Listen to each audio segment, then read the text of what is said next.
In a galaxy where darkness ceaselessly gnaws at light and life, Ethelon Prime barely clung to existence as a dim beacon, a harsh yet resource-rich planet, bathed in the fiery glow of geothermic vents and veined with precious mineral deposits.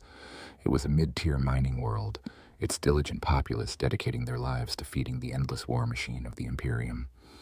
They were simple folk, knowing little beyond their labor, their prayers to the Emperor, and the fear of what lay beyond the stellar light. The Ethelon 117th Infantry Regiment, forged from rigorously trained local conscripts, served as the planet's first and final bulwark. They were no legendary warriors from Cadia or Armageddon, boasting no gleaming honor badges or storied triumphs etched into history. They were ordinary men and women, possessed of unwavering loyalty, iron discipline, and a simple faith in the Imperium's righteous cause. When the spectral vessels of the Drukhari materialized from the void's depths, they offered no warning, no shrieks of static across Vox channels, no distant flashes of energy cannons. Only a deathly silence preceded the eruption of nightmare. Bone-shaped craft, their hulls sculpted from unknown materials and adorned with gruesome patterns seemingly carved from agony itself, plunged into Ethelon Prime's atmosphere like dark meteors. The planet's defense grid, engineered to repel insurgent assaults or common pirate raids, proved utterly helpless against the speed and ferocity of the Drukhari fleet. Beams of alien purple and viridian energy tore through the planetary shield, reducing laser turrets to slag and radar stations to smoking wreckage. On the ground, soldiers of the Ethelon 117th, on night watch in the mining complexes or patrolling the subterranean cities, were abruptly swept into a maelstrom of horror. Warp portals tore open, and from them, Drukhari raiding parties spilled forth like a pestilence. This was no conventional warfare. The Drukhari had not come to conquer or occupy. They had come to raid, to sow terror, and to harvest souls. Captain Kalen Vorst, commanding 3rd Company, was stationed at Mining Complex Alpha 7. He witnessed the unfolding horror through his crackling, disrupted display. Razorwing jet fighters screamed overhead like starved demons, unleashing barrages of missiles that tore apart residential blocks and mineral refineries. Immediately after, Cabalite warriors, in their skeletal armor and wielding blasters that pulsed with malevolent light, swarmed the defensive emplacements. Kalen barked orders for a counterattack, his voice raw through his Voxcaster, but chaos had already consumed them. The Drukhari moved with preternatural speed, their splinter rifles tearing through the air and punching holes through catech pattern flak armor. They did not merely slay their foes, they took them alive. Warp lances soared through the sky, unleashing brilliant viridian energy tendrils that snared struggling guardsmen and dragged them up into the hovering raiders and ravagers. The screams of the captured echoed across all Vox channels, a symphony of fear and agony that chilled the blood of the remaining soldiers. Kalen Vorst fought with the desperation of a cornered beast. His lasgun spat continuous beams of energy, felling a handful of Cabalites. But their numbers were overwhelming. Comrades fell around him, the gruesome wounds inflicted by Xenos weaponry turning the stomachs of even the most hardened veterans. A Weish, blades sharp as razors grafted to its arms, slipped through the defenses like a wraith, tearing a sergeant limb from limb in mere seconds. Kalen saw the stark terror in the eyes of the young recruits, barely out of basic training, now facing horrors that defied description. After hours of desperate fighting, the Drukhari forces began their withdrawal, carrying off thousands of captives and countless plundered resources. They left behind a desolate Ethelon Prime. Subterranean cities burned, mining tunnels collapsed, and thousands of corpses lay strewn across the ground, some grotesquely butchered, others reduced to brittle bone fragments. The Ethelon 117th had suffered catastrophic losses, nearly half their strength wiped out in a single night. The survivors were haunted by the horrific imagery, by the shrieks of their comrades as they were dragged away, and by the impotence of having witnessed it all. Amidst the wreckage of Mining Complex Alpha 7, Kalen Vorst knelt beside the corpse of a young private, a soldier with whom he had shared a meal only hours before. The young guardsman's vacant eyes stared up at the smoke-choked sky where the Drukhari vessels had vanished. Grief, fury, and a terrible impotence throttled Kalen's heart. He knew that if this continued, Ethelon Prime was doomed to oblivion, and worst of all, he felt this attack was merely the prelude. The true horror still lay ahead, and his regiment, for all their courage and loyalty, possessed no means to resist it. It was a bleak despair, a bone-deep realization that everything they believed in, every tactic they had been taught, was meaningless against such a foe. Dawn on Athelon Prime offered no balm of hope, only a sky bruised gray by smoke and ash. What remained of the 117th Athelon Regiment stumbled back from the ravaged sectors, faces haunted by horror and empty eyes mirroring unspeakable pain. There were no public cries, no lamentations, only a suffocating silence, heavier even than the shroud of ash coating the ground. Every step the soldiers took seemed weighted with tons of stone, and every breath tasted of blood and despair. Colonel Kalen Vorst, freshly promoted after the death of his predecessor in the initial assault, now bore the crushing weight of a shattered regiment. He had not slept for days, his eyes bloodshot from exhaustion, horrific images replaying endlessly in his mind. Kalen roamed through the ruins, inspecting each devastated sector, attempting to gauge the damage and ascertain what might be salvaged. But everywhere he turned, he found only further testament to the boundless cruelty of the Drukhari. Corpses lay strewn everywhere, not only guardsmen, but minors, women, and children, innocent sacrificed to the bloodlust of the Xenos. Some had been flayed to ribbons, their congealed blood forming dark pools upon the bedrock. Others were grotesquely disfigured, their faces twisted in agony before death finally offered release. But the most abhorrent sight was not the dead, but what the Drukhari had left behind. Amidst the wreckage, strange, horrific devices lay scattered. These were no conventional weapons. They were exquisitely crafted instruments of torture, fashioned from gleaming metals with arcane contours and delicate spider silk filaments. Kalen found one device resembling a large metal clamp, its serrated teeth and minute conduits still bearing fragments of flesh and dried blood. Another, shaped like a crown of thorns, fashioned from an unknown bone, still hummed faintly, as if it had only just completed its gruesome task. These devices were designed not to kill, but to prolong suffering, to meticulously extract agony from every cell of the victim. A day after the assault, while inspecting a ruined geothermal energy station, Kalen and his squad discovered a horrifying tableau. A group of miners had been captured, tortured, and then abandoned. Among them, an elderly woman, a diligent worker, Kalen had seen many times before, still clung to a thread of life. Her body was grotesquely twisted, slender metallic needles impaled deep into her flesh, and a bizarre device clamped to her temple, flickering with faint lights, as if still silently drawing out her final sparks of life. Kalen knelt, his hands trembling as he reached for her, her face contorted in a final spasm, her clouded eyes attempting to find Kalen's. For a brief moment, he thought she pleaded for help, but then he recognized the accusation in her gaze, the abyssal agony, and a silent curse directed at her tormentors. There was nothing Kalen could do.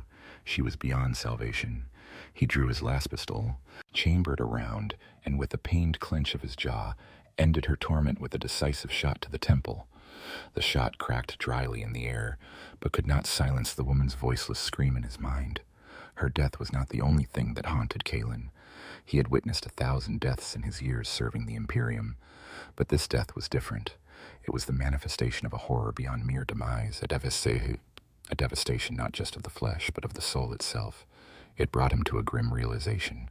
The traditional tactics of the Imperial Guard, solid defensive lines, furious lasgun volleys, all were meaningless against an enemy that valued not life but pain.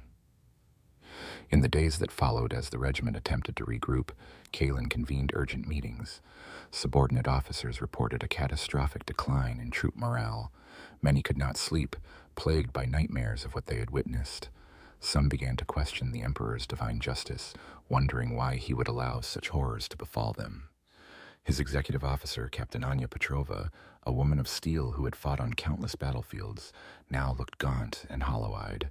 She reported that even the prayers of the Ministorum offered no solace against the omnipresent dread. "Colonel," she rasped, her voice hoarse, "we cannot withstand another assault like that. We will break. We do not have the firepower nor the manpower to repel them." Kalen knew Anya spoke the truth. Most of their vehicles were destroyed, troop numbers drastically depleted. Even if reinforcements were dispatched, they would take months to reach Athelon Prime. And the Drukhari would not wait. They would return. They always did. He had heard the legends of worlds perpetually ravaged by the Drukhari, exploited until nothing remained to be plundered, leaving only desolate landscapes and broken souls. Ethelon Prime would be no different. In the quiet hours of the night, when all were plunged into uneasy slumber, Kalen Vorst returned to the Alpha 7 mining zone, armed with a glow lamp and a basic field kit. He had secretly collected several abandoned Drukhari torture devices. He spent hours studying them, turning them over and over, striving to comprehend their function. They were alien constructs, a bizarre fusion of biology and technology designed to amplify and transmute pain. They were vivid proof of a civilization that had elevated agony to an art form, a source of power. Kalen's despair slowly mutated into something else, a desperate, insane thought, a spark igniting in the deep gloom. He recalled a passage from the Codex Astartes, speaking of warriors who self-flagellated to harden their resolve, to transcend the limits of physical pain. But this was not mere discipline. This was a perversion. It evoked chilling legends of rogue cult mechanicus sects, those who grafted Xenos biotech and mechanisms onto their bodies for power. It was heresy, a path to damnation. But Ethelon Prime teetered on the brink of annihilation. Thousands of lives were lost. Tens of thousands lived in terror, awaiting the next nightmare. He could sit there and await death, await aid that might never arrive. Or he could do something drastic, something abhorrent. Kalen stared at one of the Drukhari devices he had collected, a small pain transmuter shaped like a metallic scarab, bristling with fine spines and artificial neural filaments. He had studied it long enough to grasp its fundamental mechanism. It drew energy from the nervous system through pain, converting it into another form of power capable of enhancing physical strength or reaction speed. He clutched the device in his hand, feeling the chill of the metal and the prickle of its spines. In his mind, he heard the old woman's scream, the cries of his comrades, and the guttural roars of Drukhari raiding craft. He gazed up at the sky, where distant stars glittered like open wounds in the endless black canvas. The Imperium was an empire of pain, built upon the bones of billions. What difference would it make if he, too, embraced that pain, forged it into a weapon? A decision solidified in Kalen's mind, a mad, abhorrent choice, yet the only flicker of hope he could perceive. Desperation had pushed him to the precipice, and he was ready to leap into the abyss if it meant saving what remained of his regiment, of his planet. He would become something more than human, something beyond orthodox, if it could help him defy those who had wrought such horrors. He was ready to pay any price. In Colonel Kalen Vorst's makeshift office, erected amidst the shattered remnants of a half-destroyed command post, the air hung thick with the ozone tang of burnt circuitry and the musty scent of damp metal.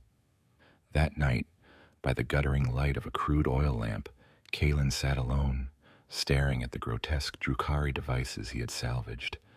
They were instruments of shadow, born of a philosophy of pain and torment, yet in Kalen's desperate eyes, they were gateways to a brutal power, a desperate survival no other path could offer.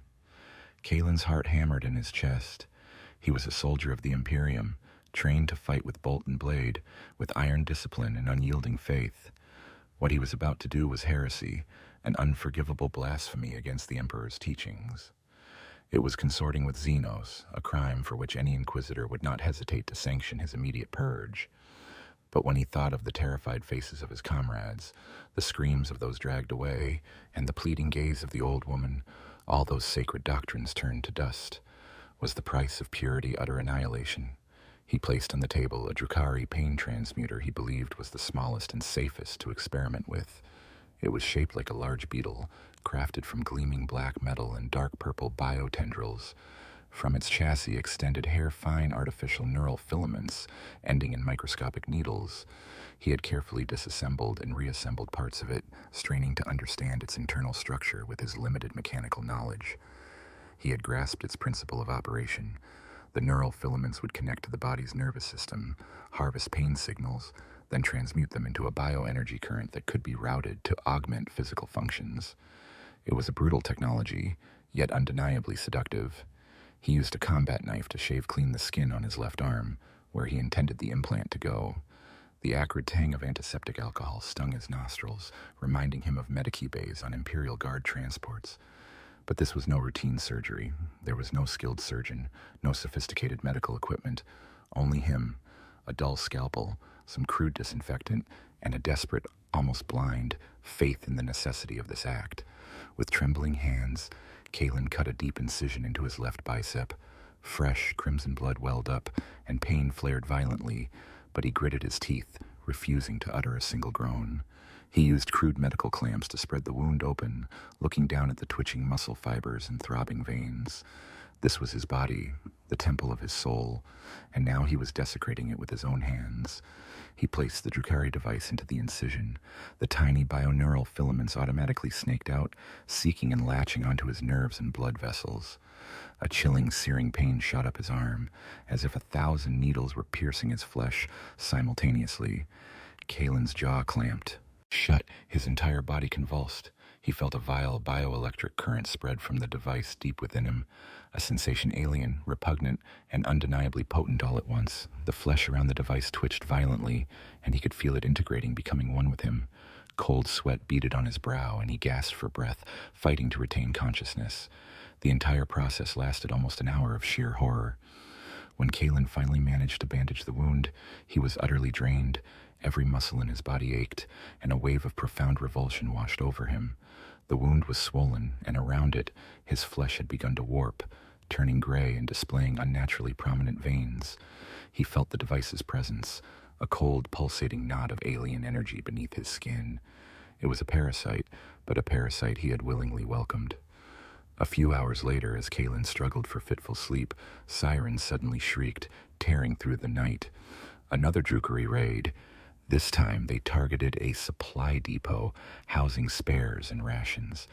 Kalen sprang to his feet, the pain from his newly implanted wound flaring violently, but instead of faltering, he felt a strange, cold surge of energy spread through his body, soothing his exhaustion and sharpening his senses. He burst from his office, lasgun in hand. The crackle of blaster fire and desperate screams already echoed from the direction of the depot.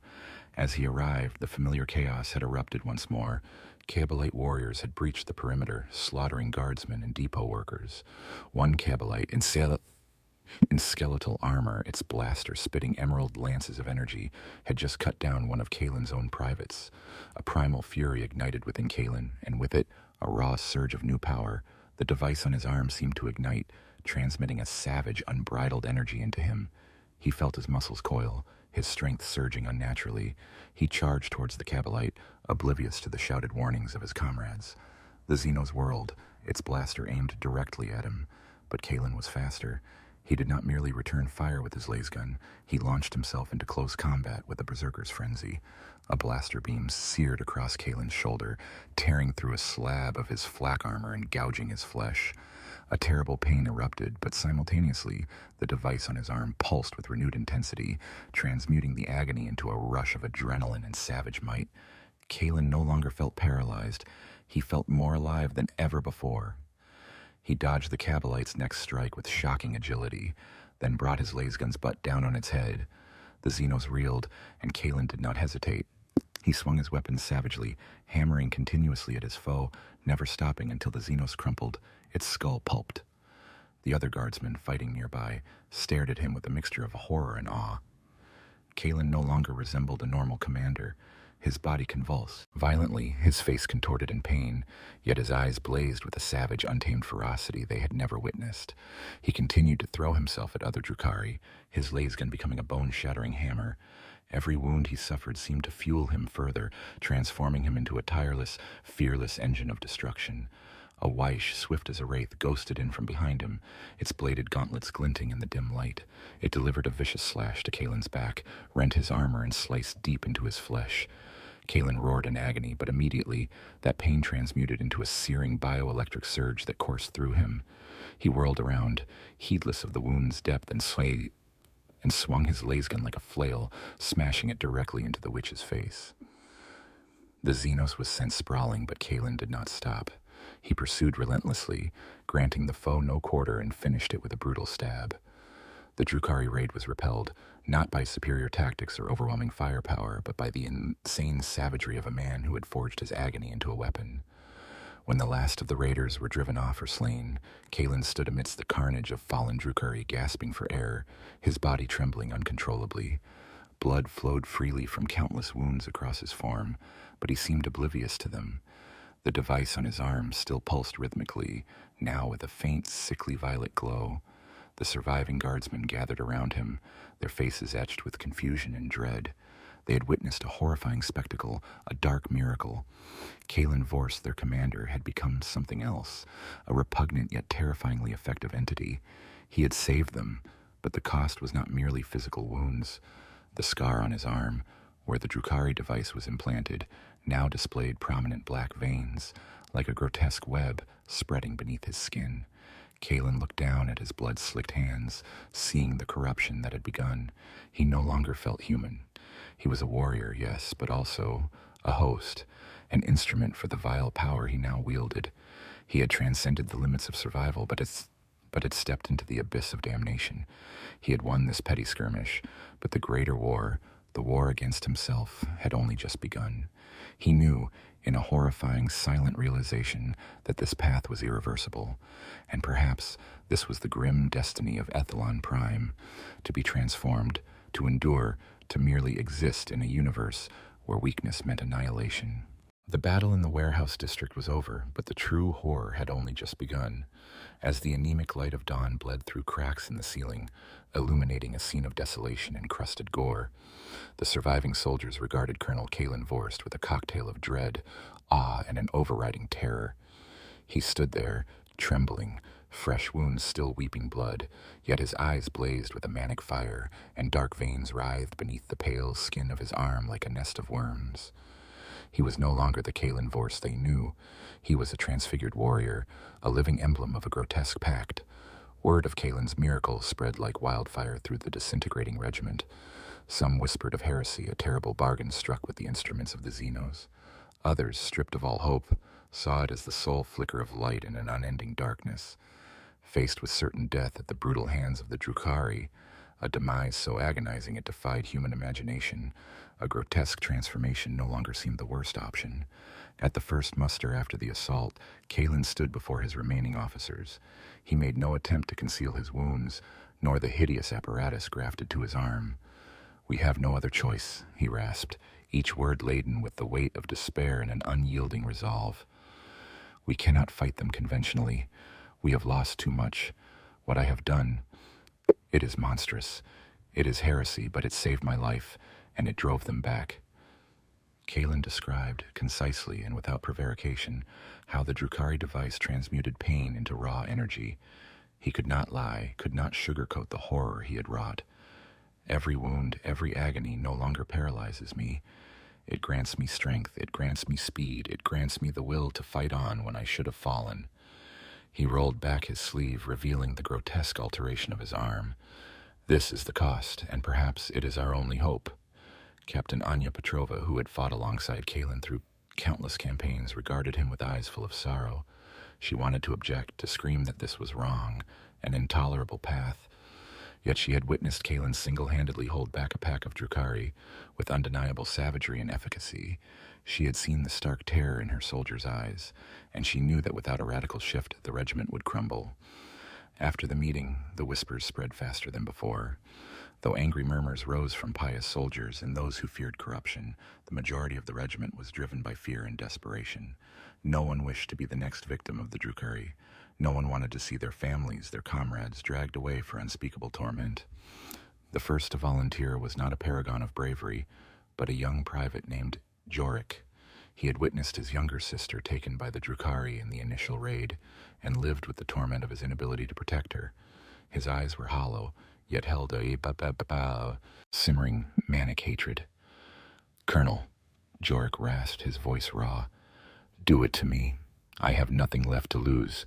I only want to kill them." Following Jorik, dozens more came forward. Some were those who had lost everything, broken by grief and desolation. Some were grizzled veterans who understood the utter hopelessness of their plight. Others were simply men driven into cornered beasts by terror, ready to embrace anything to escape slaughter. Kalen Vorst, aided by a few reluctant tech adepts and a trembling Medici sergeant, began the implantation process. There were no sterile labs, no sophisticated machinery, only a dank chamber, a makeshift operating table, crudely sterilized tools, and a pile of seized Drukhari torture implements. Each surgery was a nightmare. Kalen, despite having undergone the procedure himself, still had to clench his jaw as he watched scalpels cut into the flesh of his comrades. Blood-welled, choked whimpers filled the air, and even the bravest soldiers could not suppress their screams as the alien pseudo-nerves bonded with their nervous systems. Yorick was among the first. As Kalen placed the device into the incision on his chest, Yorick convulsed violently, tears streaking down his grime-smeared cheeks. Yet he did not break, his eyes wide and fixed on the ceiling, as if staring at the ghost of his sister. After the implantation was complete and the wound dressed, Yorick lay there, utterly spent, his body racked with tremors. The device in his chest pulsed rhythmically, emitting a faint green glow through the bandages. The skin around it began to show dark, raised veins, just like Kalen's. In the days and weeks that followed, the Drukhari raids continued, growing ever more savage, but this time they met a different kind of bulwark. The soldiers of the 117th Ithilon Regiment, now dubbed the Iron Guts by their Xenos tormentors, a name born of revulsion and dread, had changed. During one engagement in a precious metals mining district, a squad of Iron Guts found themselves encircled by a unit of Kabalite warriors. Away darted forward, its bladed weapons gleaming like honed steel. But instead of falling, a soldier named Sergeant Valerius, who had implants grafted to both biceps, fought back with berserk fury. He bellowed a sound not quite human, but like that of a wounded beast. As splinter rifle shards buried themselves in his chest, Valerius did not flinch. The searing agony was transmuted, granting him a surge of new strength. He swung his laser gun like a crude bludgeon, pulverizing the witch's skull, then turned on the other Kabalites with terrifying brutality. The implanted soldiers knew neither fatigue nor fear in the conventional sense. Every wound, every agony, every brush with oblivion became a fresh surge of power, a frantic adrenaline rush they could harness. They moved faster, struck harder, and endured wounds that would have instantly felled an ordinary guardsman. Their eyes burned with a wild mania, and their battle cries often mingled with the quiet whimpers of unending pain. The cost, however, was steep. The transformation was not merely physical. Their very minds began to warp.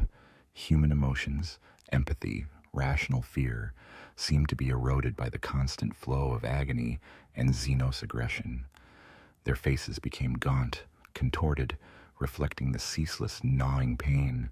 Their skin turned gray and leathery, veins standing out starkly. Their voices grew hoarse and ragged.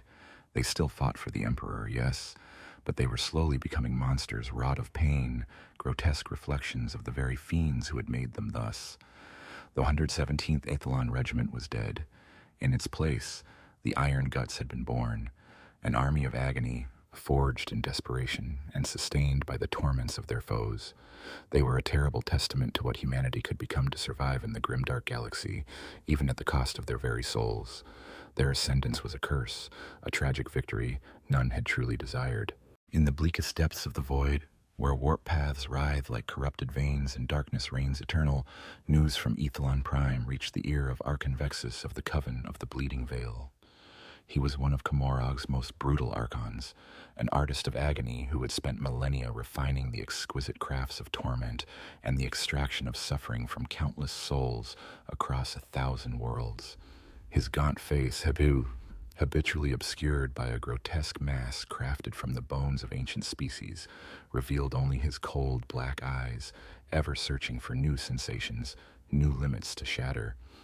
When the first reports of prey that resisted strangely from Ithilon Prime reached him, Vexus initially felt only a shallow amusement. He was all too familiar with human despair. The screams, the pleas, the weeping of his captives formed the familiar symphony of his existence. A pathetic species suddenly finding some form of resistance. That sounded intriguing. He pictured a few deranged individuals self-harming to amplify their fortitude, much as certain cults of strife were known to do. It would be a new plaything, a minor diversion to entertain him amidst the tedium of routine raids. He commanded his incubi to bring back live specimens of these special soldiers, Psychiapes, so he might personally study and experiment upon them. Vexus believed he would swiftly break their will, uncover their weaknesses, and fashion them into new, exquisite works of agony. However, subsequent reports transformed Vexus's amusement into curiosity, and then into a deep-seated disquiet. His raiders and ravagers, vessels that once sliced through imperial defenses like knives through butter, now encountered unexpected resistance. The Ethelon guardsmen, now contemptuously dubbed the Iron Guts by the Drukhari, a name both repulsive and indicative of their unnatural fortitude, had changed. A squad of warriors under the command of Archon Velix, one of Vexus's favored lieutenants, had been repelled from a mineral extraction outpost. Velix returned with grievous wounds and a rare tremor of panic in his eyes. He described how the human soldiers, riddled with splinter darts and blaster bolts, continued to fight, their whimpers transforming into savage snarls. They did not fall, Archon. Velix rasped, his voice hoarse. Lethal wounds seemed only to strengthen them. They writhed in agony, yet used that pain to strike back.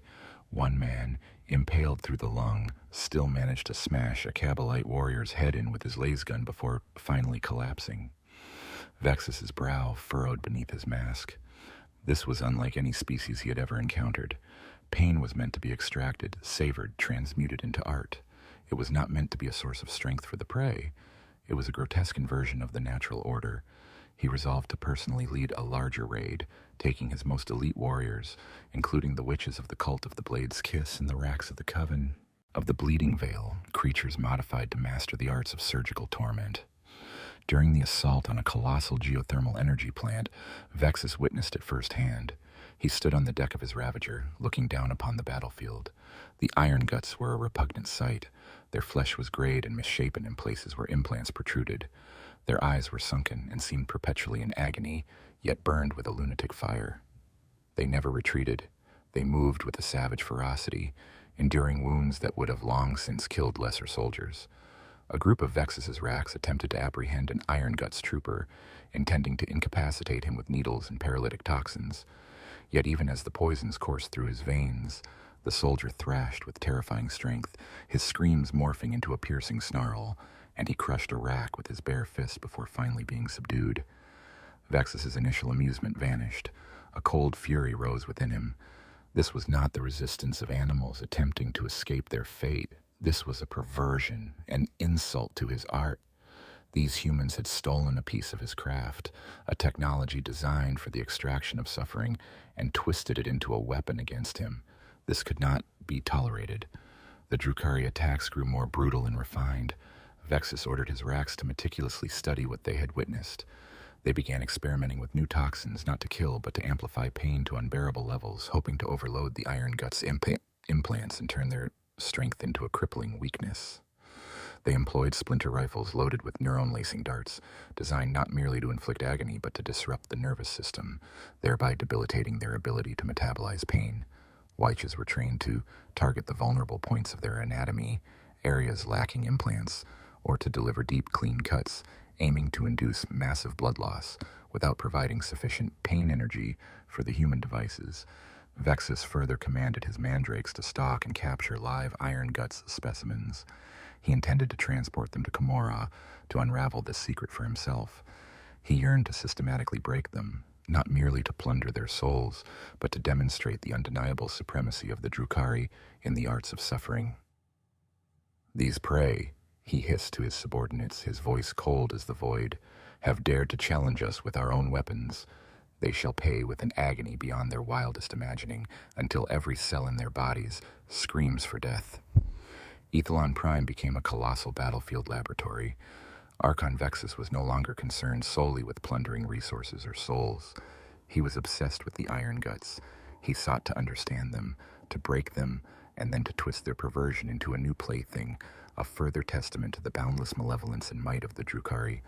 The confrontation between the Coven of the Bleeding Veil and the 117th Ethelon Regiment had escalated into a personal war, a brutal contest between those who transformed pain into art and those who wielded it as a weapon for survival. As the transformation gripped the Ethelon 117th Regiment, turning a regular Imperial Guard unit into the Iron Viscera, warriors capable of enduring horrific pain, a profound schism tore through its ranks. Not all embraced this desperate, profane path. Though fear and despair had driven the majority of soldiers to voluntarily accept Drukhari implants, a staunch few refused. These were the devout, the unyielding, those who held fast to the imperial creed, to the sacred purity of mankind, and to the emperor's divine edicts. Lieutenant Marius Thorn was one such man, an exemplary soldier, a man of unshakable faith, and a gifted tactician. He had watched Kalen Vorst succumb to the change, then Jorik and countless others follow suit. Each time a soldier underwent the Xenos grafting, Marius felt a revulsion so profound it tore at his very soul.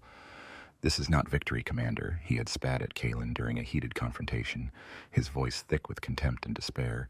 "This is corruption. We are becoming the very monsters we swore to fight. We are making pacts with the darkness." Kalen, his face gaunt and eyes burning with an unnatural light, could only reply with a crushing weariness. "What would you have us do, Marius? Await certain death? Stand by as our souls are plundered and tormented for all eternity by the Drukhari? I chose a path, a loathsome path, but it is the only one I saw that could protect what remains of us." The chasm between Kalen and Marius widened, rippling through the regiment. A minority of soldiers, galvanized by Marius's resolve, formed a small cadre, refusing the implants. They fought with the pure, unadulterated courage and faith of the Imperial Guard, but they were increasingly outmatched by the sheer savagery of the Drukhari and their own dwindling numbers. Each victory carved out by the iron viscera, however blood-soaked and agonizing, only further alienated them, deepening their sense of betrayal. Nor was the division confined to the military. The few Adeptus Ministorum priests who had survived on Athlon Prime also began to voice their horror and suspicion. Father Valerius, an ancient priest with a flowing silver beard and eyes like flint, had served the Emperor on this world for decades. Initially, he had only heard whispered rumors of new warriors who could endure impossible pain. But when he witnessed a detachment of the iron viscera return from battle, their skin grotesquely warped, black veins throbbing beneath the surface, and moans of agony barely masked by their triumphant battle cries, he knew a terrible truth. "Heresy!" Valerius shrieked during a sparsely attended prayer service. "This is defilement. The tools of the Xenos cannot grant strength to the Emperor's chosen without corrupting their very souls. This is a worship of suffering, a vile pact with the infernal." Father Valerius's words, though born of genuine faith, were drowned out by the distant reports of gunfire and the omnipresent dread. The soldiers of the Iron Viscera barely heard him anymore. They had crossed a Rubicon from which there was no return. For them, survival had long since outweighed purity. Their souls might be stained, but their bodies still fought. The regiment's internal conflict was not confined to words. During a savage Drukhari raid on the primary mining complex, a squad of Marius Thorn's soldiers found themselves trapped. A unit of the Iron Viscera, led by Sergeant Valerius, a man who had fully embraced the transformation, arrived to relieve them. Valerius and his brethren fought with terrifying savagery, shrugging off horrific wounds as they carved a path towards Marius's beleaguered squad. But as Valerius surged over a pile of Drukhari corpses, his face contorted in agony, yet his eyes blazing with a manic frenzy, Marius looked upon him as if he were a monster. "Stay away from us, Valerius!" Marius shrieked, his laser gun trained directly on Valerius, even as they fought the same foe. "You are abominations. You have lost your humanity." Valerius froze, his pain-ridden eyes locking onto Marius's. "Humanity?" Valerius snarled, blood dripping from a gash on his brow. "Our humanity died when the Xenos dragged our comrades away for torture. We fight at a price you could never comprehend, Marius. We are saving this world, saving your very soul, by becoming the very thing you despise." The argument was brutally cut short by a fresh volley of blaster fire. Both sides were forced to turn their attention back to the encroaching Drukhari. But the rift had formed deep and irreversible. Though they fought side by side, an invisible chasm had opened between those who had embraced the change and those who still clung to their purity. As night fell, Kalen Vorst would often sit alone in his command office, staring at the holographic tactical map. A terrible loneliness gnawed at him. He was the one who had led his regiment down this damnable path, this road of heresy and defilement. He felt the agony of the Xenos implants within his own flesh, a ceaseless reminder of the soul-crushing price he had paid. He knew Marius Thorn was, in part, correct. He and his soldiers were slowly, inexorably losing their humanity, becoming distorted reflections of the very enemy they fought. He recalled the litanies of imperial purity, the absolute necessity of purging all deviance. He knew that should an inquisitor discover what they had wrought, the fate of Ethelon Prime and the Iron Viscera was sealed. There would be no quarter, no understanding, only exterminatus. Yet he could not turn back. He had witnessed the change in the eyes of his augmented soldiers. They were no longer the cowering, weak-willed mortals they once were. They were hardened warriors, their wills forged into unbreakable iron by the crucible of pain. They might be monsters, but they were the Imperium's monsters, fighting to their very last breath to protect it. A cold dread seized Kalen. He had filled a void in his ranks with something more terrifying than emptiness itself. He had forged his regiment into an army of the damned, the disfigured, yet they were the only ones capable of staving off the nightmare that now engulfed Ethelon Prime. He did not know if his actions heralded salvation or ultimate damnation. He only knew that he had run out of choices. Ethelon Prime, after weeks of relentless raiding, had become a gargantuan scar upon the Imperium's flesh. Its deep geothermal strata, once a vibrant source of power, were now blood-soaked arenas. Lord Vexus, obsessed by the stubborn resistance of the Iron Flesh Regiment, decided to launch a massive assault, not merely to plunder, but to utterly break the will of these humans. He had grown weary of their abhorrent tenacity. The target this time was Mineral Processing District Delta 9, a vital facility that handled most of the planet's precious metals. Should it fall, Ethelon Prime would lose its strategic significance, allowing the Drukhari to strip the planet clean without further impediment. Dozens of raiders and ravagers screamed down from the oppressive black skies, disgorging Kabalite warriors, blade-wielding Wyches, and the grotesque racks of the Coven of the Bleeding Veil. Alarm sirens tore through the polluted air, yet this time the usual panic was absent. The soldiers of the Iron Flesh Regiment knew what was coming. They had waited for it. Colonel Kalen Vorse stood atop a makeshift defensive wall, gazing down at the surging tide of enemies. The implant in his arm throbbed violently, a relentless dull ache, yet it also granted him an iron-hard focus. His skin was ashen, eyes sunken and bloodshot, but his will remained unyielding.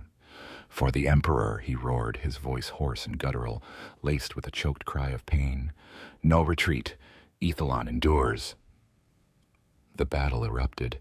Splinter rifle fire riddled the ranks of the Iron Flesh Regiment, but instead of falling, the implanted soldiers merely roared.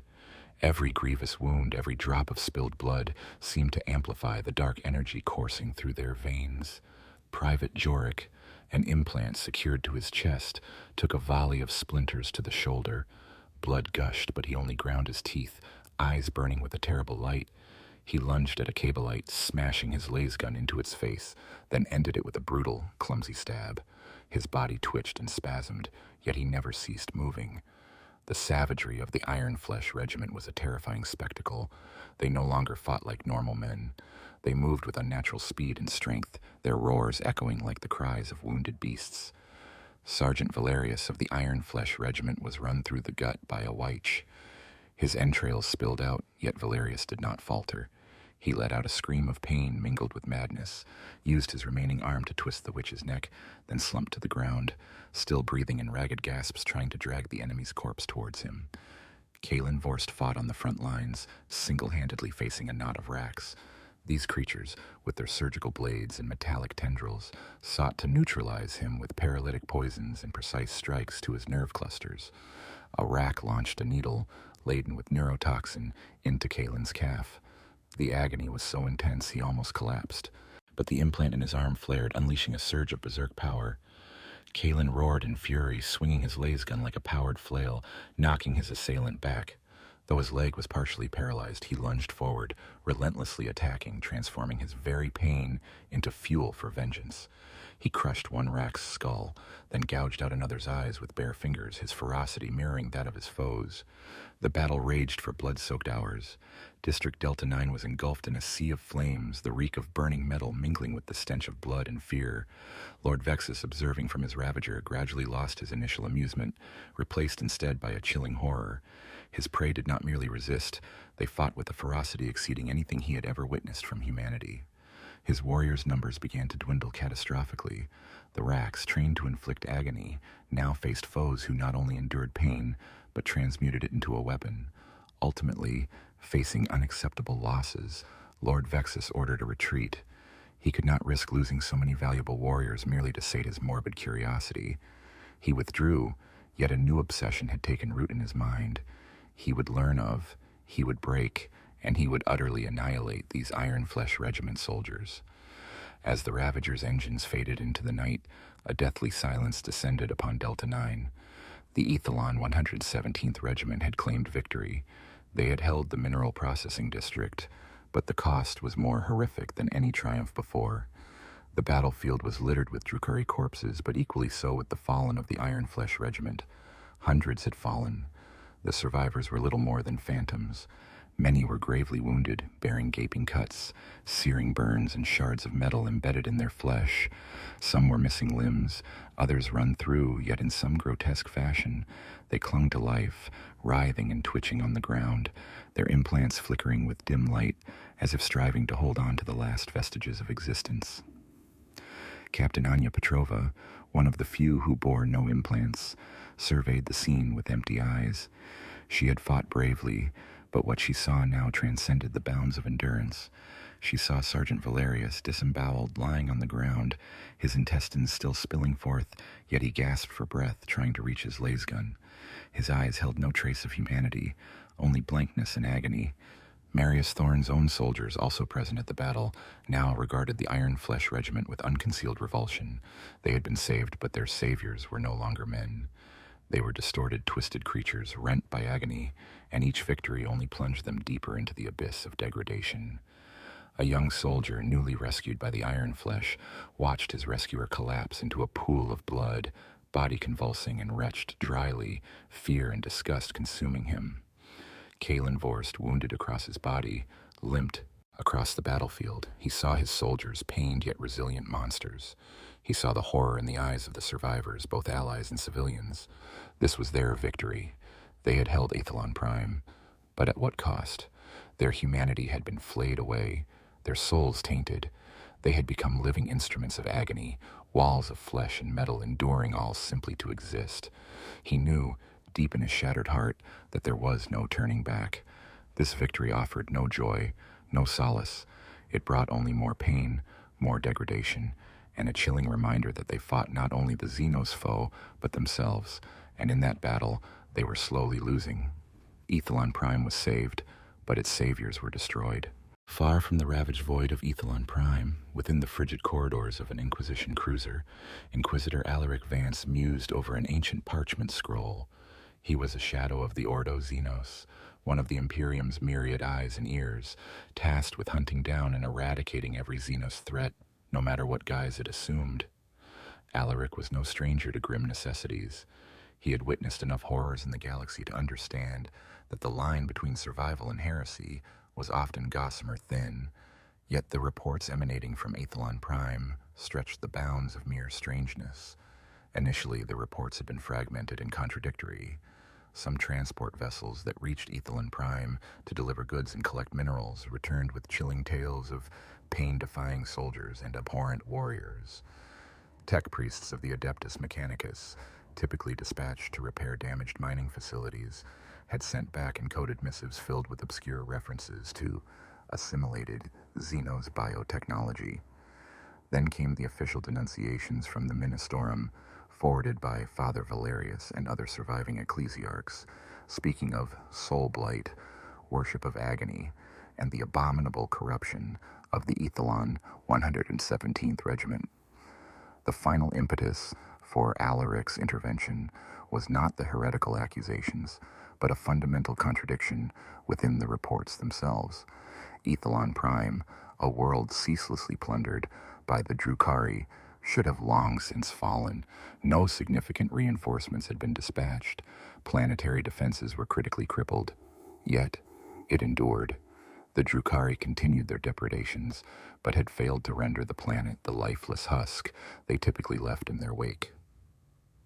An anomalous resistance was underway, and that, above all, commanded Inquisitor Vance's attention.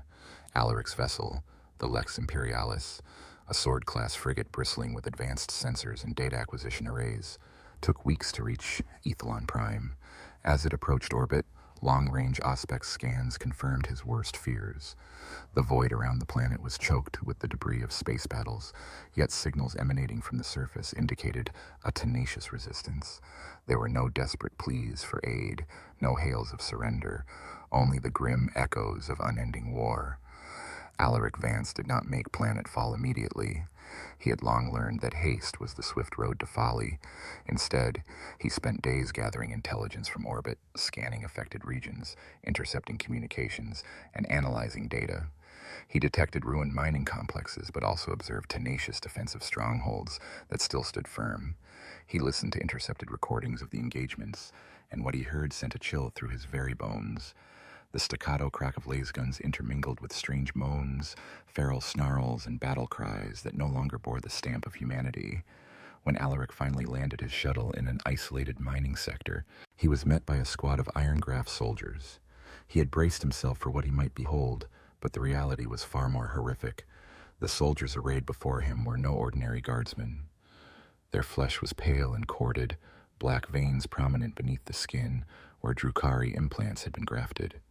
Their eyes were sunken, and though they retained the discipline of the Imperial Guard, their gazes held an unspoken anguish, a weariness that had etched itself deep into their very bones. A corporal, his face distorted and body racked by tremors, rendered a military salute. Alaric noted that even this simple movement cost the man immense pain, yet he had forged that agony into a terrible resilience. Alaric could discern the implants pulsating rhythmically beneath their armor, emitting a faint violet-blue glow. They were Zeno's instruments, and they had become part of these men. Alaric Vance was led to Colonel Kalen Vorst. Kalen held nothing back. He recounted the tale of the first assault, the regiment's desperation, and his own desperate gamble. He detailed how the Drukhari devices transmuted pain into power, and the terrible price they had paid. Kalen offered no pleas for clemency. He merely laid bare the truth, a brutal reality that no plea could soften. Throughout their encounter, Alaric observed Kalen Vorst with meticulous attention. He noted the torment in the colonel's eyes, the desperation that had driven him down this path, but he also saw an iron will, an unwavering loyalty to his men and to the Imperium, even as he had transgressed every one of its sacred doctrines. For days thereafter, Alaric pursued his investigation. He inspected the implants, analyzed battlefield data, interviewed iron-graft soldiers, those who could still articulate, and those who had refused the transformation. He delved into the old records of the Ethelon 117th Regiment, tracing their history from loyal and valorous soldiers who once fought only with laser gun and faith. He uncovered accounts of soldiers like Jorik, who had lost their families and embraced agony as an oath of vengeance. He listened to the denunciations of Father Valerius, who branded the iron-graft soldiers the very embodiment of heresy. Alaric Vance, Inquisitor of the Ordo Xenos, now faced one of the most agonizing dilemmas of his career. By the sacred tenets of the Imperium, these soldiers were heretics. They had tolerated Xenos technology, grotesquely altered their own flesh, and violated core strictures. The mandate of summary purge was the only acceptable response. Yet Ethelon Prime still stood. It still yielded its vital minerals to the Imperium's war machine, and it endured not due to reinforcements or brilliant strategies, but because of these grotesque soldiers who had embraced unimaginable agony to defend it. They were not traitors. They were tragic heroes who had sacrificed not only their lives, but their very humanity for the Imperium. In the silent, oppressive night of Ethelon Prime, Alaric Vance stood alone on an observation platform, gazing down at the smoldering mining complexes. He saw the iron-graft soldiers patrolling, their monstrous silhouettes moving in the intermittent flashes of laser gun fire, ever vigilant, ever enduring. He wrestled with his conscience. To destroy them would be to uphold the Imperium's justice, but it would also be a death sentence for Ethelon Prime. To let them live would be to tolerate heresy, yet it would also be to preserve a vital world, and the men fighting a losing war. Alaric Vance had seen enough of the galaxy's darkness to know that there was not always a right choice. Sometimes there were only worse choices or lesser evils, and the fate of these iron-graft soldiers, these men who had forged agony into a weapon, now rested in his hands. He knew that whatever decision he made, he would have to live with it, bearing the weight of a conscience torn between dogma and survival. As Inquisitor Alaric Vance grappled with the grim calculus of Ethelon Prime's fate and that of the Iron Grafted, a faint glimmer of hope, a fleeting spark against the encroaching void, unexpectedly manifested. It came not from the steadfast might of the Imperial Guard, nor from any divine miracle, but from a serendipitous discovery, a forgotten relic of a bygone age. The war on Ethelon Prime had rendered the planet a tangled ruin of collapsed tunnels and buried mining complexes. During a sweeping operation against Drukhari remnants in a long-abandoned geothermal mining sector, a squad of the Iron Grafted, commanded by Captain Anya Petrova, made an unforeseen discovery.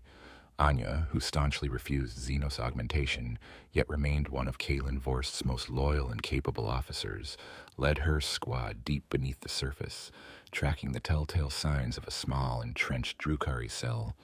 As they delved deeper into ancient tunnels excavated millennia ago, the accompanying Tech Adept's scanners began to register anomalous energy signatures.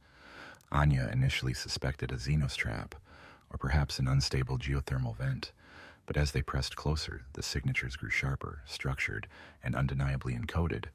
It was not the raw geothermal power of the planet, nor the grotesque warp craft of the Drukhari. It was something else entirely. They found a wall of ancient metallic alloy, emblazoned with the sacred sigils of the Adeptus Mechanicus. It had been buried beneath hundreds of meters of rock and earth after a tunnel collapse millennia ago, utterly untouched by the incessant battles raging above. The Tech Adepts, their optical implants whirring with a mixture of awe and fervent excitement, instantly recognized it as an ancient relic of the cult Mechanicus, a forgotten sacristum, a hallowed technological sanctuary where sacred archaeotech and ancient knowledge were preserved. With the aid of Inquisitor Alaric Vance, who had been swiftly apprised of the discovery, a team of mining laborers and Tech Adepts began the arduous excavation. Archon Vexus would not suffer this.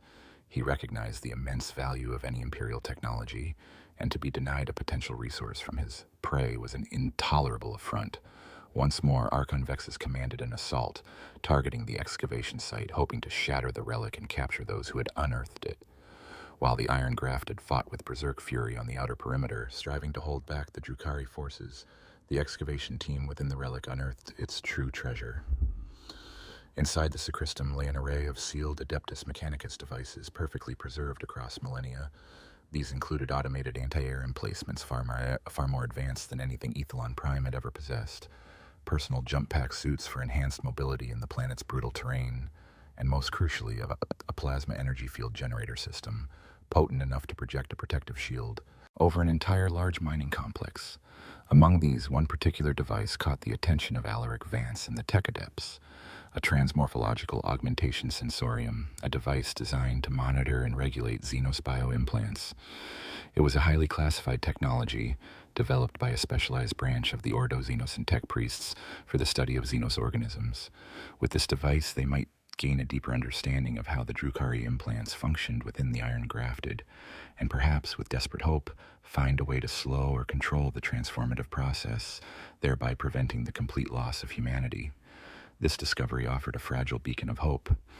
With the new anti-air cannons, they could repel Drukhari aerial assaults more effectively. With the energy field system, they could shield vital strongholds from orbital bombardment and ground assault.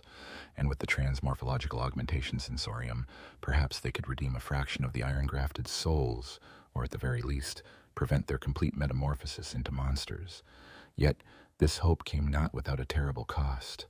Activating the ancient Mechanicus devices demanded prodigious amounts of power. Amidst the relentless conflict, the only source of energy that could be rapidly tapped was Ethelon Prime's own geothermal veins. This meant risking overtaxing several key mining sectors, destabilizing the planet's geological structure, and potentially unleashing catastrophic natural disasters. Kaelin Vorst, weary and racked with pain, still grasped the monumental importance of this discovery.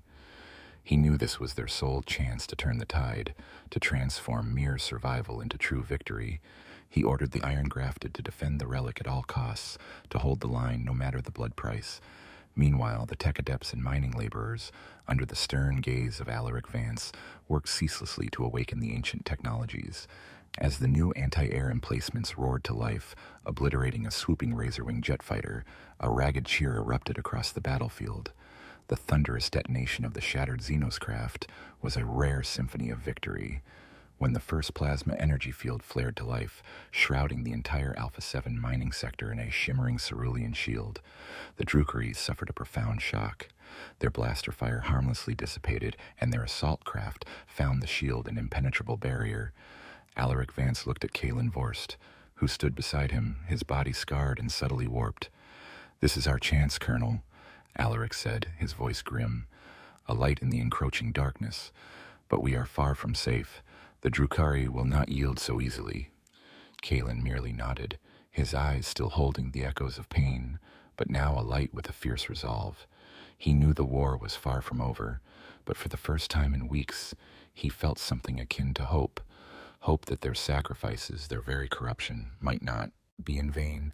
Hope that Ethelon Prime might yet be salvaged, no matter the blood and souls it would demand. And more importantly, the hope that one day they might find a path to redemption for what they had lost. Ethelon Prime, after the earth-shattering discovery of ancient Mechanicus relics, had shed its skin of vulnerability. No longer was it mere low-hanging fruit for the rapacious gaze of the Drukari. Titanic plasma energy shields, roused from eons of slumber by archaic generators, now cloaked strategic strongholds and vital mining operations. They transformed these bastions into impregnable bulwarks, defying orbital bombardments and rendering large-scale ground assaults suicidal. Automated anti-air batteries, spitting death and searing laser lances and homing missiles, wove a dense web of lethal fire across the skies. Razorwing and Void Raven jet fighters of the Drukari now paid in shattered hulls and screaming pilots for every audacious raid. A fragile stability had been carved out, but it was a cruel mockery of peace. It was merely the preamble to an endless war, a grim tragedy of attrition where every dawn heralded a renewed struggle for existence, and every hard-won victory was drenched in gore and the insidious taint of corruption. Lord Vexus of the Coven of the Bleeding Veil, initially taken aback and incandescent with rage at this unforeseen defiance, swiftly reclaimed his accustomed mantle of brutal, cold-blooded cunning. He no longer saw Ethelon Prime as a mere larder for easy plunder, but rather as a delectable experiment in suffering, an adversary worthy of systematic study and meticulous breaking. The Drukari raids grew more sophisticated, more exquisitely cruel than ever before. Their purpose transcended mere acquisition. They sought the spiritual obliteration of the defenders, to drive the iron viscera to the absolute precipice of their endurance. He commanded his homunculi, those vile masters of fleshcraft and torment, to concoct new toxins and biological armaments. Splinter rifle shards no longer merely inflicted common agony. They were now laced with custom-crafted neurotoxins, engineered to induce incessant, searing agony or prolonged, convulsive seizures that stretched suffering without granting the release of death. Others were designed to unleash horrifying hallucinations, forcing the iron viscera to witness their loved ones flayed alive before their very eyes, or to endure nightmarish visions of their own grotesque transformation. The witches of the cult of the Blade's Kiss were meticulously trained to exploit every vulnerability, to strike at exposed joints, areas of tender skin devoid of implants, or to execute deep, precise incisions designed to induce exsanguination, hoping to cripple the nascent ability of the iron viscera to transmute pain into raw power. Mandrakes and reavers were unleashed in lightning-fast surgical strikes upon sparsely defended areas, snatching away unimplanted soldiers or innocent civilians for public, excruciating torture, all in a calculated effort to shatter the morale and break the very will of the combatants. Confronted by this escalating barbarity, the iron viscera were left with no recourse but to adapt or perish. They clung to their energy shields like inviolable bastions, yet when the Drukari inevitably pierced these defenses or launched incursions into vulnerable zones, the conflict devolved once more into its primordial, savage nature. Kalen Vorst, now a ghost of his former humanity, led his regiment with an iron will tempered in the very fires of agony. He and his soldiers, their grotesque implants throbbing rhythmically beneath skin warped beyond recognition, had learned not merely to accept this new exquisite torment, but to harness it. In a vicious defensive action at a critical hydrofiltration plant, a squad of iron viscera found themselves encircled by a pack of feral witches and monstrous incubi. Steel-sharp blades tore through their cattic and flak armor as insidious toxins seeped into their very flesh, yet the soldiers refused to yield. Sergeant Valerius, who had already sacrificed a portion of his viscera in a previous engagement, was impaled through the thigh by a lithe wish. The agony flared, a supernova in his nerve endings, but no scream escaped his lips. Instead, a guttural, furious growl tore from his throat. His implanted organs seemed to ignite, transmuting the raw pain into a savage, incandescent surge of power. Valerius snapped the witch's neck with a single brutal twist, then surged forward, a whirlwind of vengeful might into the massed foes. Hesitation was purged, fear a forgotten concept. Only pure incandescent hatred and a primal will to annihilate remained. His body convulsed, writhing with the torment that would shatter lesser men, but he stood unyielding, a living, breathing rampart of steel and agony. Inquisitor Alaric Vance, alongside his dwindling cadre of tech adepts, now devoted his days to painstakingly operating the trans-morphological augmentation sensorium unearthed from the Mechanicus ruins. This arcane device, originally conceived for the study of transmogrified xenos organisms, was now repurposed to probe the very essence of the iron viscera. The sensorium's revelations were stark and utterly grim. While the initial Drukhari implants undeniably conferred a monstrous strength, they were also, insidiously, devouring the host's nervous system from within. The agony-fueled power was not without cost. It consumed neural cells with a rapacious hunger, degraded higher cognitive functions into base instinct, and drastically accelerated the biological senescence of the body. Alaric realized, with a sickening lurch, that the iron viscera were not merely physically twisted, they were systematically shedding their very humanity. Their brains were being optimized, or rather, grotesquely re-engineered, for relentless combat and ceaseless endurance, but the horrific toll was the gradual erosion of complex emotions, empathy, and the very capacity for abstract thought. They were becoming automatons of pure agony, fighting engines driven solely by primordial survival instinct and unbridled aggression. This Mechanicus device offered grim understanding, but no solace, no hope of a cure. It merely confirmed the brutal, soul-rending truth. These warriors were sacrificing their fundamental humanity, atom by agonizing atom, with every wound sustained and every torment endured. In those rare, stolen moments of oppressive quiet, Kalen Vorst often sat alone, his gaze fixed upon his own hands. His skin was a pallid, gnarled gray, black-veined tendrils creeping like poison ivy up his arms and neck, where the implanted devices had now irrevocably merged with his flesh. He could feel the incessant throbbing ache within, a silent, internal symphony of ceaseless torment. He no longer remembered the sweet release of undisturbed sleep, unmarred by his own wretched moans or the ghastly phantoms of battle. Kalen looked upon his soldiers. Their eyes, like his own, were bottomless wells of pain and desolate emptiness. They spoke in grunts and clipped phrases, their laughter a distant echo, their faces devoid of all but the most primal emotions. They moved like specters, ever watchful, ever ready to endure and to inflict. He had wrought this transformation. He was the architect of their descent into this abyss of torment. He felt the crushing weight of a hero's burden, one who had led his army to a victory in which no pride could be found, a survival that no sane being could ever truly call life. Yet no matter the magnitude of their pain, no matter the grotesque horror of their transformation, they still fought. Ethelon Prime yet endured. Its mineral veins continued to bleed, its factories to grind. And so long as the Drukhari dared to trespass, so too would the iron viscera stand defiant. Monstrous shadows, cursed souls of the Imperium, locked in a war without end. Here, victory was merely a prolongation of torment, and existence itself an eternal, agonizing damnation. This was the true, horrific nature of the endless war consuming Ethelon Prime. Among the modified soldiers of the Iron Viscera cohort, Colonel Kalen Vorst was not merely their commander. He was their very soul, a vanguard of suffering, and a living symbol of ultimate sacrifice. He bore the crushing weight of their terrible decision more than any other. His personal odyssey, a tragic saga of corruption and unyielding will.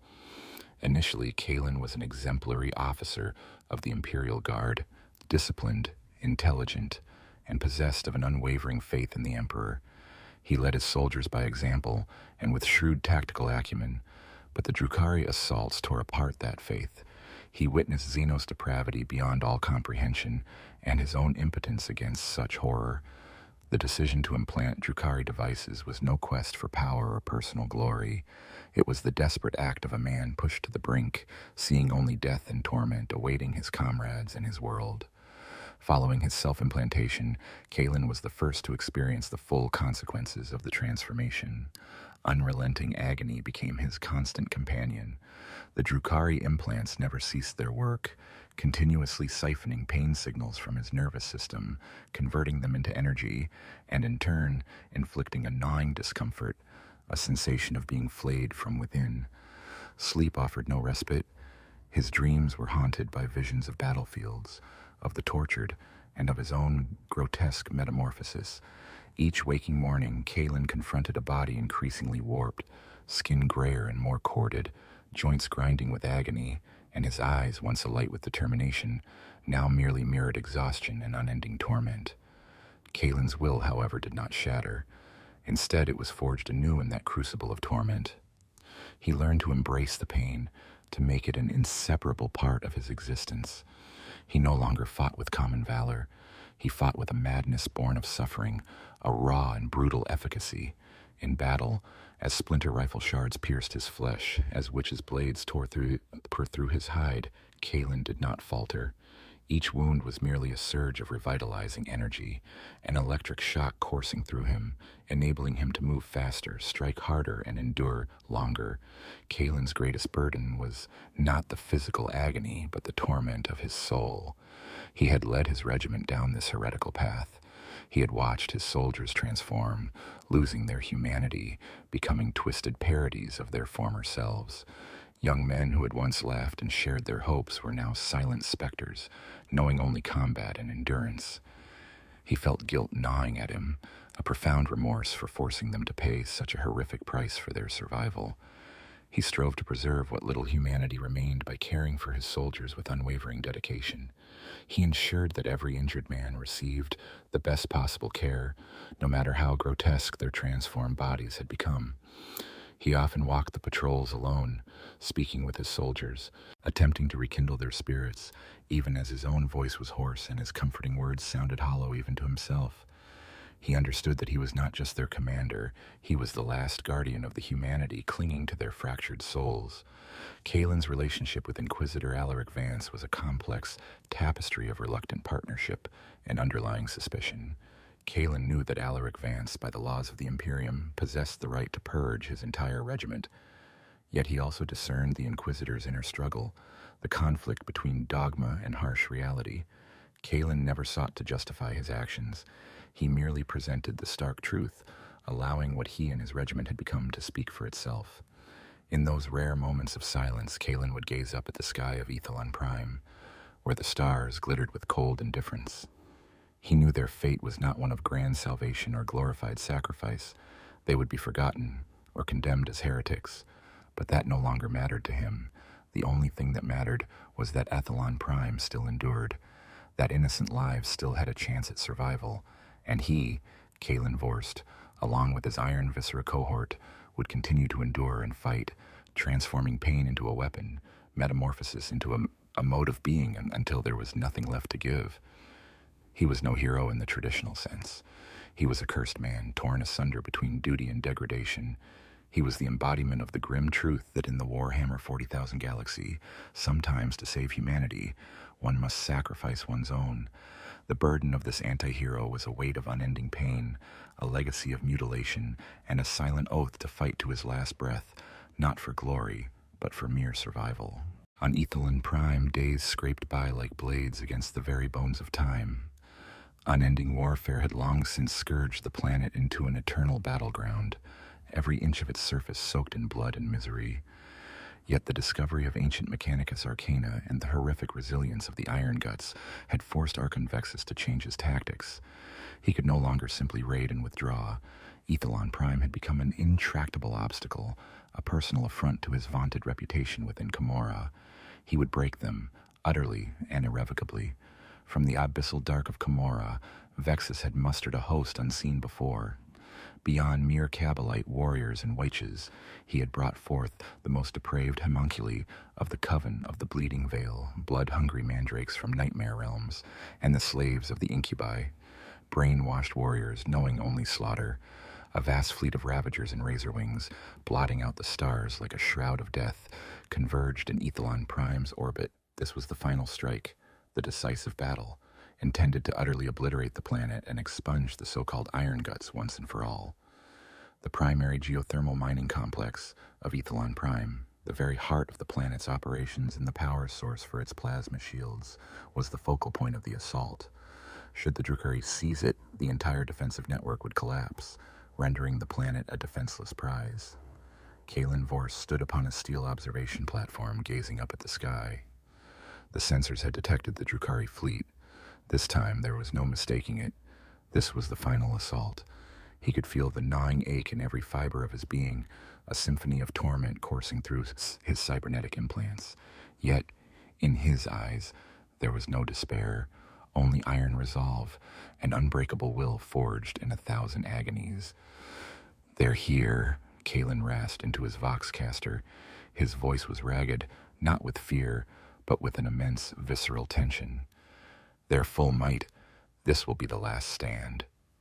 The Adeptus Mechanicus plasma shields, pushed to their absolute maximum, shimmered into full power, engulfing the geothermal complex.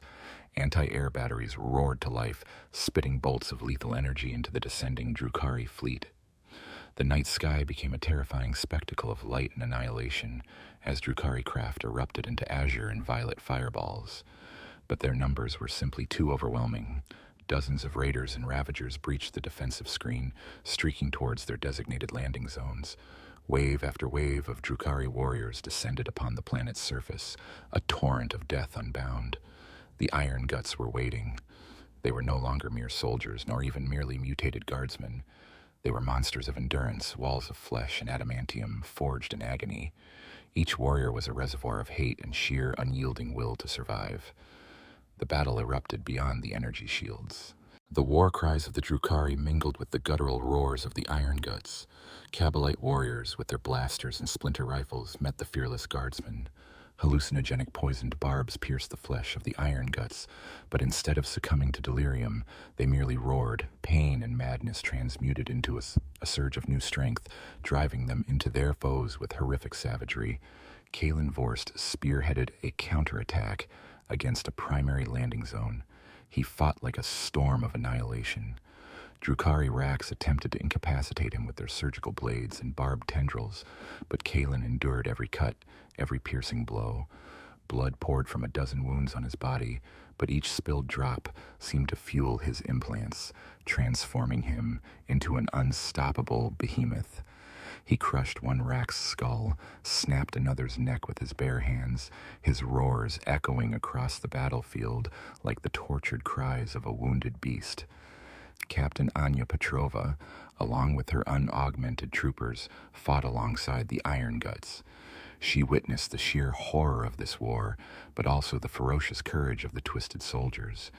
They were the most tragic heroes she had ever known, those who had sacrificed everything to defend the planet. Yet, for all the Iron Guts' savagery, the sheer weight of Drukhari numbers was simply too great. Archon Vexus himself led a spearhead of elite incubi and wyches, thrusting directly towards the heart of the defenses. He sought Kalen Vorse, desiring to personally break the will of the colonel who dared defy him. As the energy shields began to falter under the unceasing Drukhari onslaught, despair began to spread. The generators were overloading. The geothermal conduits beneath began to groan and rupture. The geothermal mining complex teetered on the brink of collapse. This was Ethelon Prime's darkest hour. Kalen Vorse knew their time was at an end. They could fight, but ultimately, the planet's fate was sealed. He saw his soldiers grievously wounded, trembling in agony, yet still striving to hold the line. He saw Inquisitor Alaric Vance desperately trying to keep the Mechanicus systems online, and he knew there was only one final choice. A sacrifice, an ultimate sacrifice. The shriek of Drukhari jet engines, the crackle of energy cannons, and the tormented screams of 1,000 souls had transformed Ethelon Prime's primary geothermal mining hub into a veritable hell on Earth. Plasma shields, once bastions of hope, now flickered weakly, their shimmering surfaces spider-webbed with fractures, portending their imminent collapse. Lord Vexus, spearheading an elite phalanx of incubi and racks, had already breached the outer defensive lines, pushing deep into the complex's heart, where colossal geothermal generators groaned and whined under the immense strain. Kalen Vorst stood amidst the tattered remnants of the iron viscera, a gaunt and grotesque formation, their eyes burning with a savage, unholy fire. They had fought without pause, enduring horrific wounds and unspeakable torment, yet the enemy's numbers were simply overwhelming. Kalen looked upon his soldiers, faces twisted into hideous parodies, bodies convulsing with unending agony, yet still they stood, clutching their laser guns with unyielding grip. He saw the stark terror in the eyes of the tech adepts, desperately striving to keep the generators functioning, and the chilling helplessness etched onto the face of Inquisitor Alaric Vance. Kalen knew their time was running out. Even if the plasma shields held, the Drukhari would soon overwhelm the complex. He turned to Alaric Vance, his voice a raw, grating whisper, barely recognizable, each word a testament to his profound exhaustion and grim, unyielding resolve. "Inquisitor, your forces, and how much longer?" Alaric, his face stark and drawn with strain, replied, "An hour, perhaps less. A rapid response force from the Astra Militarum is en route, but they will not arrive in time to save everyone here." "That will suffice, Kalen rasped, a ghastly, humorless smile twisting his lips, a rictus born not of amusement, but of grim understanding and unbearable pain.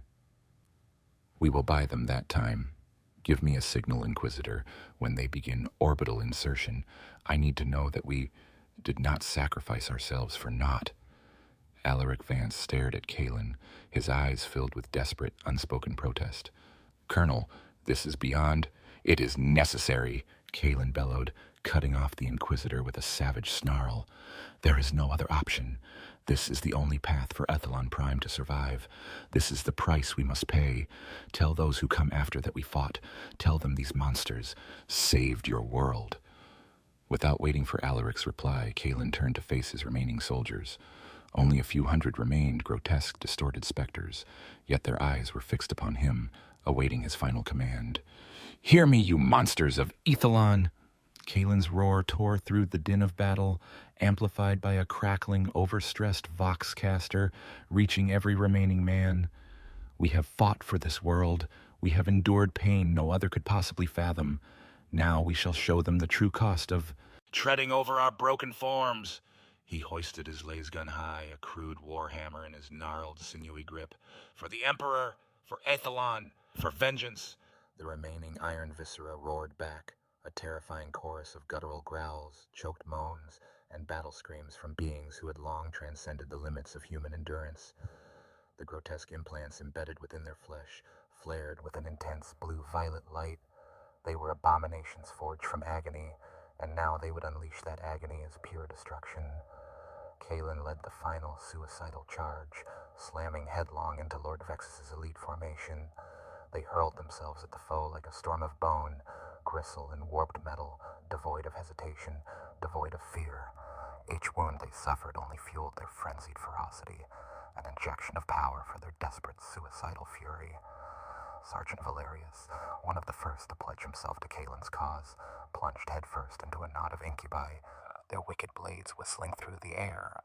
An incubi's blade punched through his chest, but instead of falling, Valerius howled with raw, animalistic agony, seizing his assailant in a death grip. He then hammered his laser gun repeatedly into the incubi's helmeted face until both slumped to the ground, expiring in a communal pool of gore. Private Yorick, who had witnessed his sister's demise in the initial raid, fought with the primal fury of a cornered beast.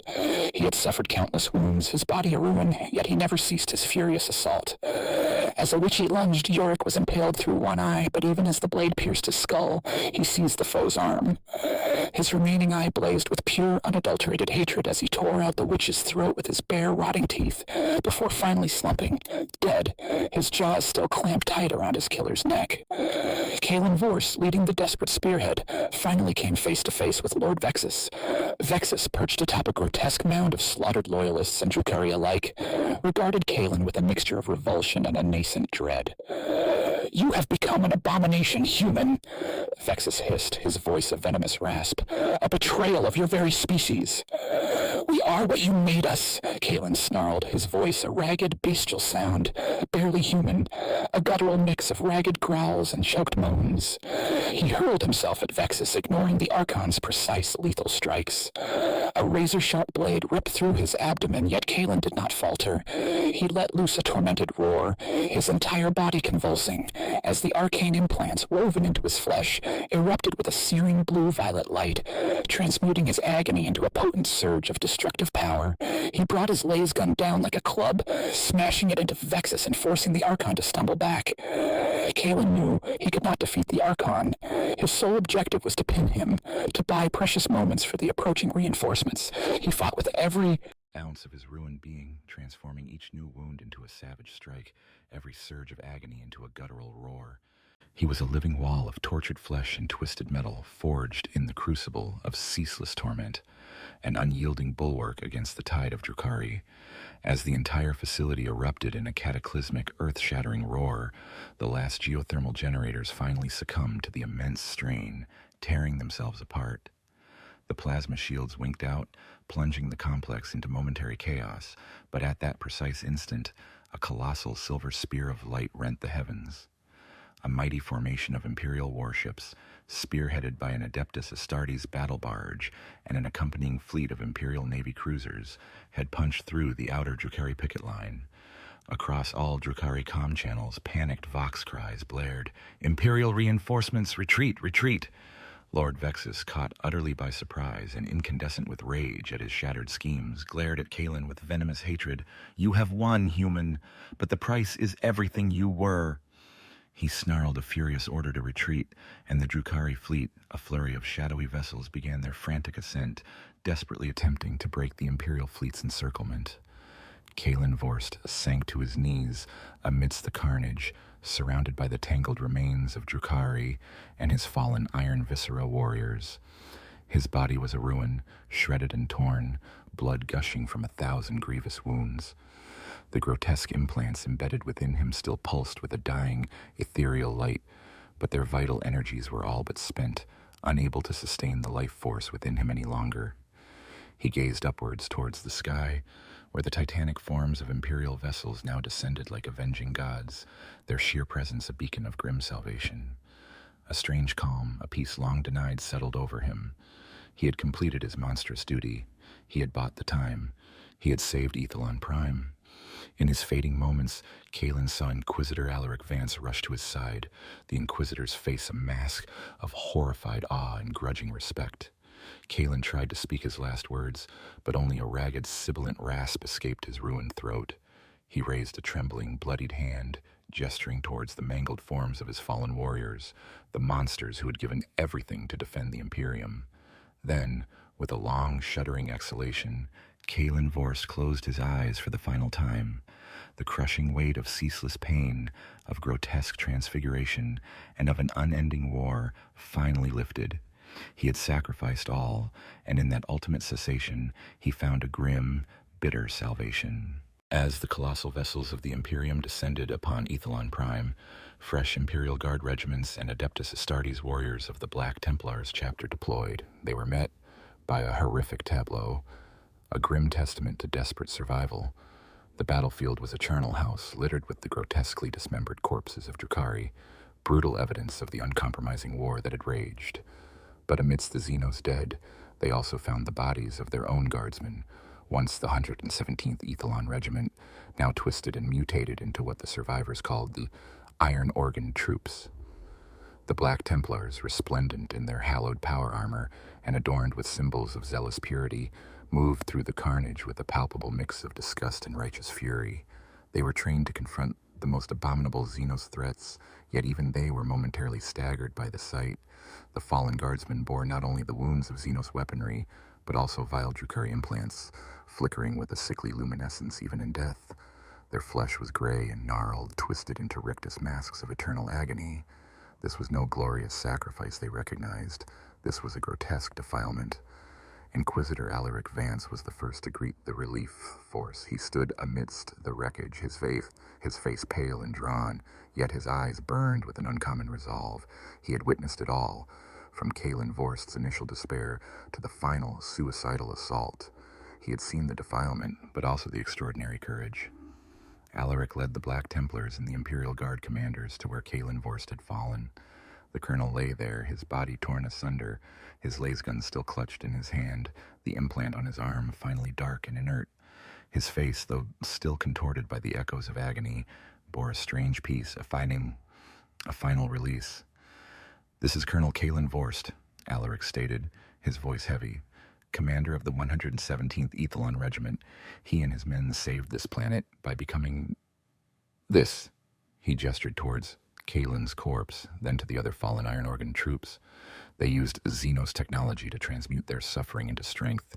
It is heresy, it is defilement, but it is also why Ethelon Prime still stands."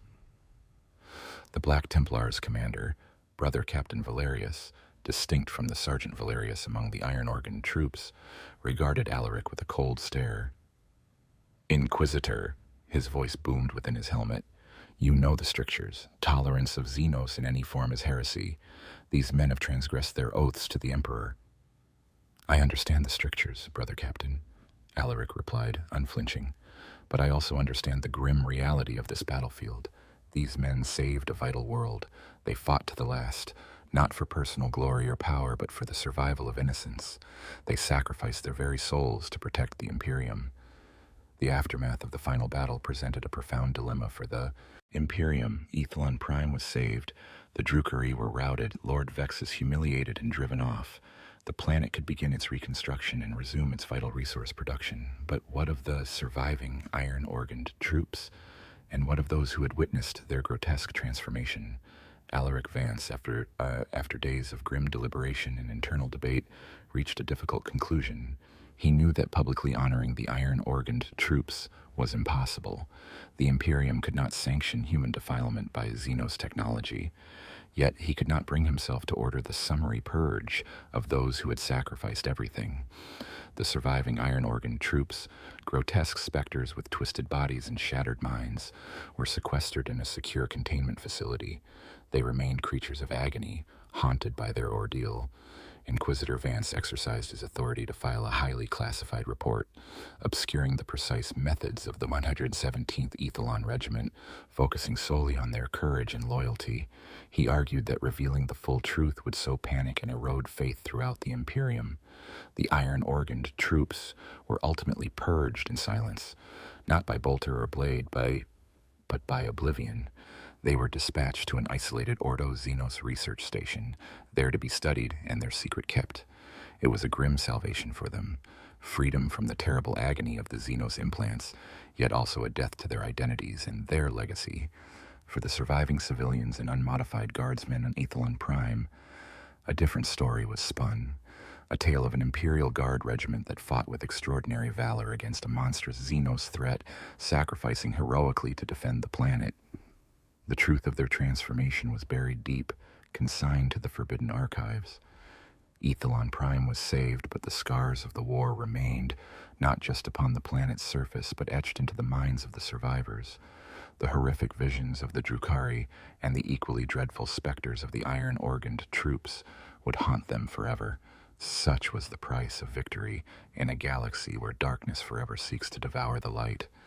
The Imperium had held another world, but it had done so by paying a price that none dared speak of openly. Decades have passed since the final battle on Ethelon Prime concluded, and the tales of the Ethelon 117th Regiment have slowly faded into oblivion, or twisted into grim whispers in the dark corners of the galaxy. Ethelon Prime has recovered. Mineral extraction facilities once again operate at full capacity.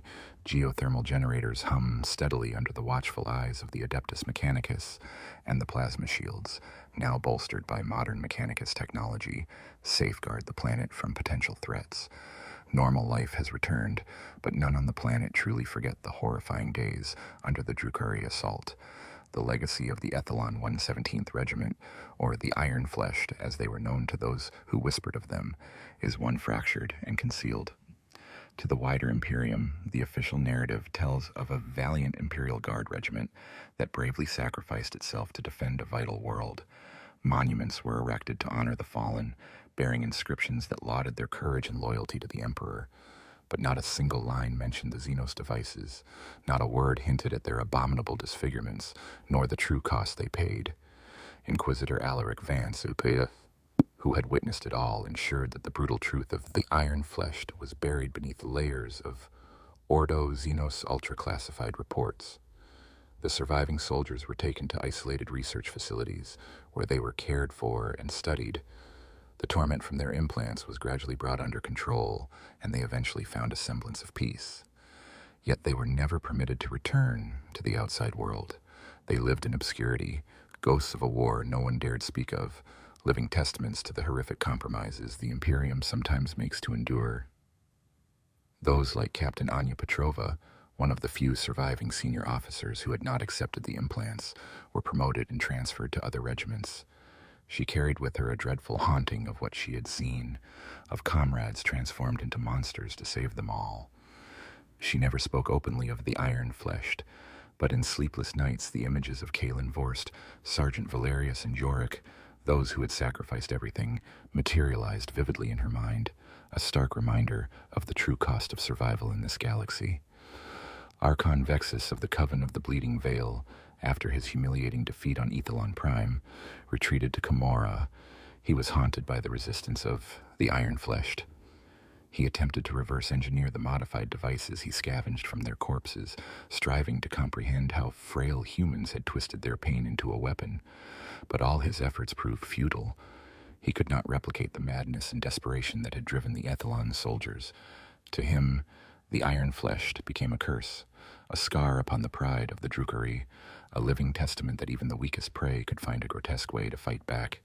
He swore he would return, but that oath carried with it a newfound fear, a loathsome respect for those who had dared to transform themselves into something more horrific than even he. The eternal legacy of the Ethelon 117th Regiment is not one of exploits recorded in sagas, but a grim reminder of the true nature of the Warhammer 40,000 galaxy. It is a galaxy where victory never comes without a terrible price, where hope is but a flickering ember in an endless night, and sometimes, to defend humanity, one must shed one's own humanity. The soldiers of Ethelon fought not with ordinary courage, but with madness, with agony, with defilement. They were monsters who saved others from far worse monsters. The tale of the iron-fleshed is a chilling whisper, recounted amongst Imperial Guardsmen on cold, desolate nights, a legend of ultimate endurance and sacrifice. Some called them heretics damned. Others, in their deepest hearts, regarded them as the most tragic heroes the Imperium had ever known, those who bore a burden no other soul could withstand. Whether glory or damnation, their legacy endures, an eternal scar upon the Imperium's soul, proof that even in the Emperor's light, shadows ever lurk, and the cost of survival might be everything we are.